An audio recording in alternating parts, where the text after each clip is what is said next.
Now, when Moses left that place of encounter, Moses became another man.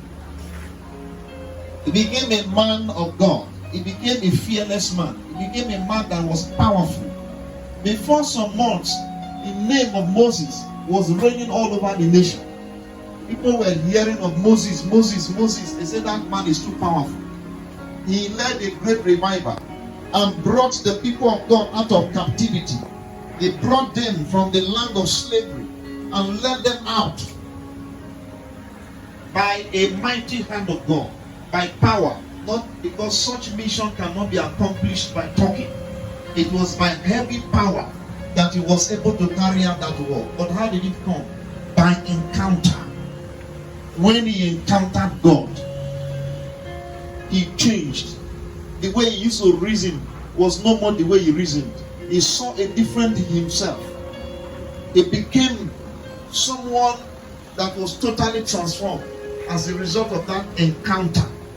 Go to Joshua, who finally led the people into the promised land. Joshua was encountering Moses. He was following Moses. Moses would go to the mountain, Joshua would follow him. So Joshua had encounter.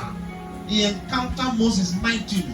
After Moses departed, Joshua had an encounter again with God. And the Lord came down as the captain of the Lord's army, and Joshua met a man when Joshua was in a situation that he did not know what to do.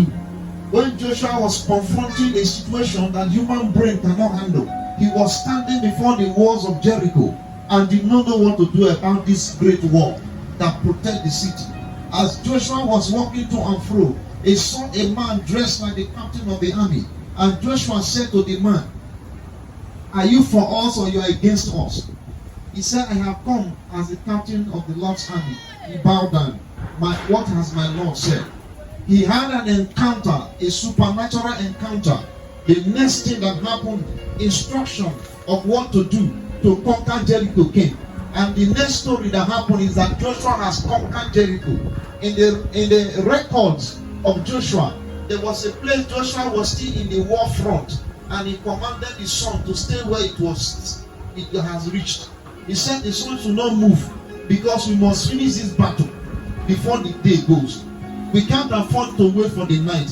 And God heard the voice of Joshua and made the sun to stand still.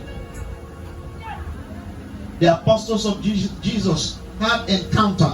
Peter was an ordinary fisherman who was concentrating on his fish until the day he met Jesus. And Jesus said, "You have not caught any fish?" He said, "Yes, sir." He said, "Now launch out into the deep and cast the net." When he drew his net, he saw it was too heavy.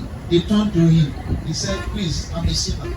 Leave me." He saw something that amazed him, something that was beyond ordinary. He became afraid. He said, "I'm a sinner, leave me." He said, "I will make you a fisher of men." Peter had records that later in his life, his shadow could heal the sick. Even though in his initial time of his life, he used to be like a novice, asking questions that children should ask. But at some point, he was now the leader. Encounter. When men encounter God, they don't draw back anymore, because they will see what other people have not seen. They will come to understand what others do not understand. They start seeing things differently from the way others see as a result of encounter. When people are giving up, men that have had encounter with God do not give up. When people start grumbling and complaining and becoming wearied, people who have encountered God will stay put and be strong.